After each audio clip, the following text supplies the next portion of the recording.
appeared before the Congressional Committee, the highest representation of the American people, under subpoena to tell what I knew of activities which I believe might lead to an attempt to set up a fascist dictatorship.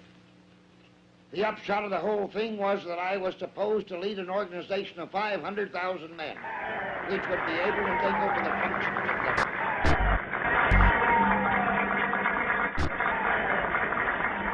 The measure of that restoration lies in the extent to which we apply social values, more noble than mere monetary profit. Happiness lies not in the mere possession of money. It lies in the joy of achievement, in the thrill of creative effort, the joy, the moral stimulation of work no longer must be forgotten in the mad chase of evanescent profit. Restoration calls, however, not for changes in ethics alone. This nation is asking for action, and action now.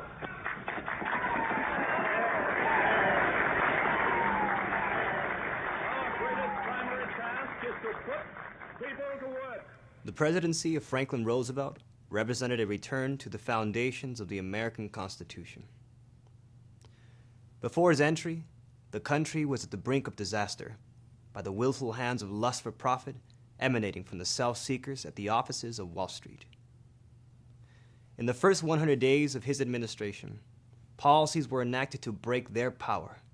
Glass-Steagall, in particular, was put in place, prohibiting the enemy from regaining control of the nation's system of finance. With the Glass-Steagall protection, FDR's economic program went ahead, rebuilding the country physically and restoring confidence and dignity back to the American Hunger people. drove our people to the bread lines. Anxiously we waited for some sign of better days. Then came the federal government's work program. In May 1933, a new chapter was written in American public policy when the plan was brought before the representatives of the people in Congress. An act was passed creating the TVA, the Tennessee Valley Authority. With the financial structure of the country strengthened and revitalized, with new impetus given to commerce and industry, his mind now turned to farmers and their plight. Roosevelt's National Recovery Act has brought forth the pledge of millions to aid his program, the pledge to follow his leadership, and the pledge to bring back prosperity. The recovery of the country was swiftly underway. What Wall Street was succeeding in internationally was met with great resistance in America. With the Glass-Steagall Act, the work programs, the agricultural programs, the programs to enhance America's industrial capability were made possible.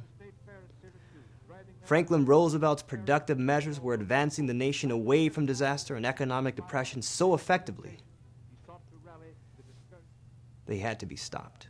Against a return of the evils of the old order, there must be a strict supervision of all banking and credits and investments. There must be an end to speculation with other people's money.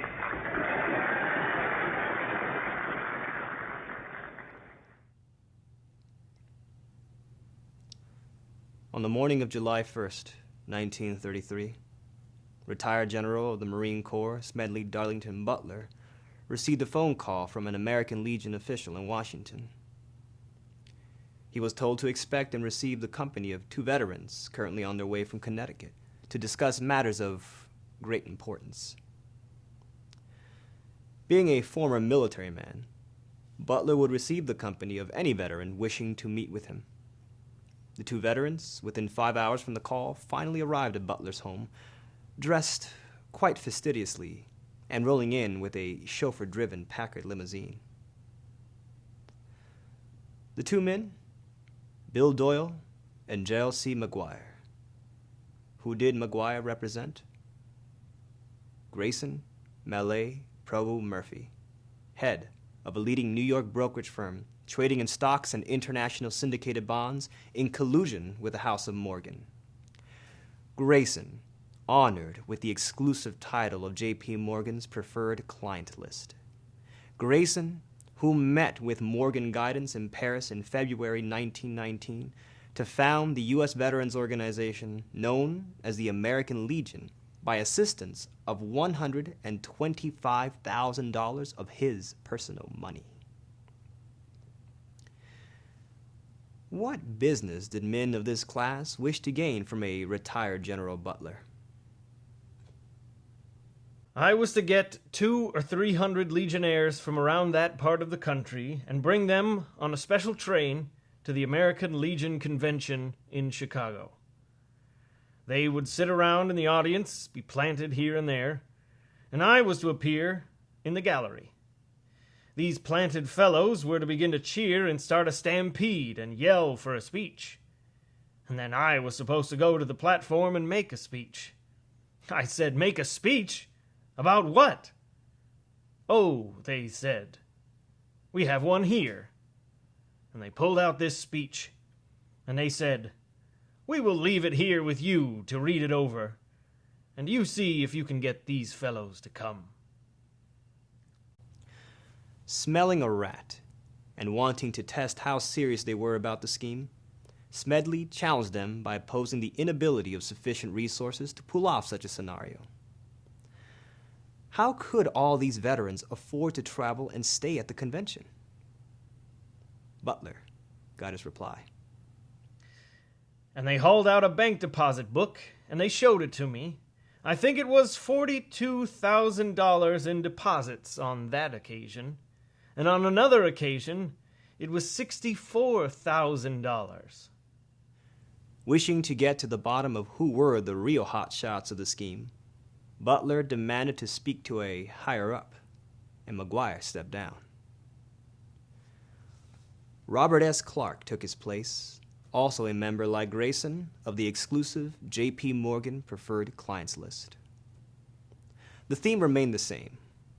Clark and the others wanted Butler to lead the crowd at the upcoming American Legion Chicago Convention of September 1933 to rouse them up with some paid assistance, and amidst the moment, deliver a prepared speech to convince the Roosevelt administration, with the veteran support, to reverse its previous policy of removing the U.S. dollar from the gold standard. Now, why would the retired general care for Franklin Roosevelt to return to the gold standard? Most importantly to him, how would that move be in any way beneficial to the military veterans of America? It wasn't, and Clark admitted it. Clark also disclosed that the prepared speech Butler was expected to deliver at Chicago cost a lot of money because it was written by John W. Davis, former Democratic candidate for the presidency and now official attorney for the offices located on 23rd Wall Street, New York, Manhattan. The office of J.P. Morgan and Company. Morgan's preferred client assured Butler that they could succeed in convincing Roosevelt to change the tune of his policy. You know the president is weak. He will come right along with us. He was born in this class. He was raised in this class, and he will come back. In the end, he will come around. But we have to be prepared to sustain him when he does. Butler never went to Chicago. Yet, McGuire continuously visited and bribed the former general, up until McGuire was deployed by his backers for a 7-month trip in Europe, visiting Holland, England, France, fascist Italy, and Nazi Germany. For what reason? Smedley would soon find out. On August 22nd, 1934, Butler received a phone call. It was McGuire, telling him that they needed to meet that day. Butler agreed. He joined McGuire at the Bellevue Hotel in Philadelphia and was met with the phrase that the time has come to get the soldiers together. While in Paris, McGuire explained, a meeting took place to establish a superorganization that will back a 500,000-person army of U.S. veterans to march onto the Capitol and offer their support for President Franklin Roosevelt to help turn his mind away from the New Deal. At the pair's headquarters of Morgan and Hodges, the plan was detailed, and among others, Butler was chosen to lead the 500,000 veterans. $3 million were ready to be spent, and $300 million more could be generated if they needed it, and arms will be supplied by DuPont's Remington Company. The show of force would help Roosevelt step down from his duties and make way for an assistant president, a general secretary of affairs, as they called it, that would assume his responsibilities. One of them would be to get, by their standards, a correct economic policy in place. We have a solution for the unemployment situation, you know. Roosevelt had muffed it terrifically, but we have a plan. That's hard in Europe. Adolf Hitler had the plan, putting all of the unemployed in labor camps or barracks. That will solve the problem overnight. And when we get into power, that is what we will do. That is our ideal plan. The superorganization was to announce its emergence in a few weeks, he told Butler. And indeed, in September 1934, the press announced the emergence of the American Liberty League, denouncing the New Deal and Roosevelt. The treasurer of the League was Grayson Mallet Prevost Murphy, one of its financiers, Robert S. Clark. The directors of the American Liberty League were of DuPont and J.P. Morgan notoriety, speculators and financiers of Wall Street. Funding provided by big shots like Andrew Mellon Associates, Rockefeller Associates, and heads of General Motors and Sun Oil Associates. In fact, more than 3 members of the DuPont family bankrolled $25,000 each to the Liberty League. Wall Street was looking to recruit retired General Smedley Butler to pull off a fascist coup in America, just as they were funding and backing Mussolini and Adolf Hitler. Appeared before the Congressional Committee, the highest representation of the American people, under subpoena to tell what I knew of activities which I believe might lead to an attempt to set up a fascist dictatorship. Mr. President, very obviously, Wall Street plans to take over the U.S. government. Very obviously, Butler is telling the truth. I have been looking for just this attempt at a Wall Street coup if your policies looked like succeeding. Wall Street is the enemy of our government.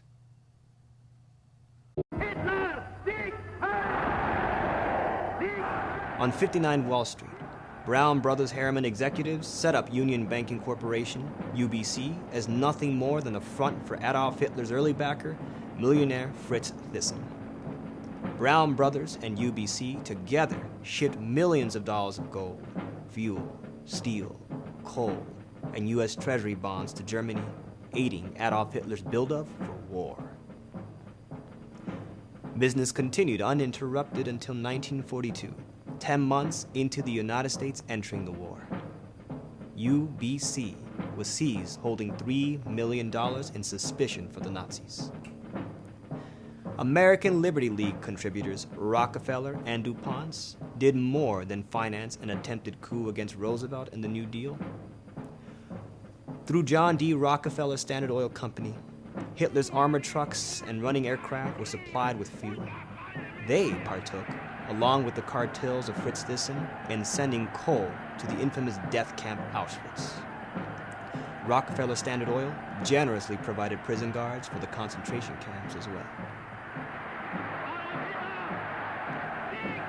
Rich with fuel, DuPont, with their interlocking control over General Motors in the 1930s, filled in their part of the bargain for Hitler. DuPont-controlled General Motors committed to full-scale production of trucks, armored cars, and tanks for the Fuhrer. In 1929, Adam Opel AG was acquired by GM in Germany. Full-scale production for war began in 1935. For their participation and contributions, James Mooney, chief executive of GM, was awarded the Order of the German Eagle by Adolf Hitler. both American Liberty League financial supporters joined to open a joint subsidiary with German chemical company IG Farben. The subsidiary provided the Nazi army with leaded gas, while IG Farben supplied poison gas, Zyklon B, for the concentration camps. This was the machine behind the attempt to recruit Smedley Butler to march a 500,000 veterans army to overthrow Franklin Roosevelt and his economic policies, the New Deal and the Glass-Steagall Act. This is Wall Street.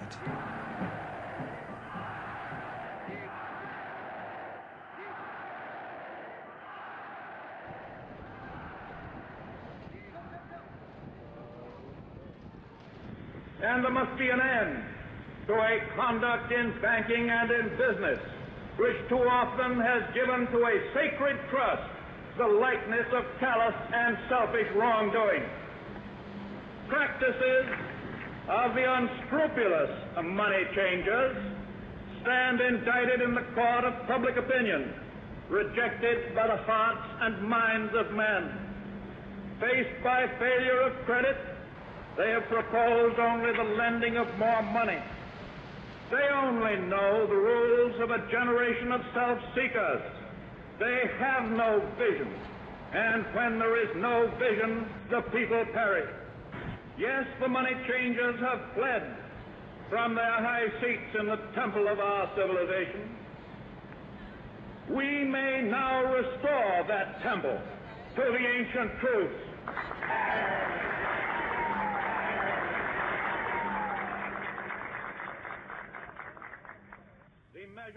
We are in the midst of a greater threat today, with no part of the planet exempt from the terror of a total meltdown of the entire international financial system. The difference today is that we have no president. We have a virtual traitor working on behalf of the same clan that sought to overthrow President Roosevelt for challenging their power. FDR enacted Glass-Steagall to put an end to their speculative games.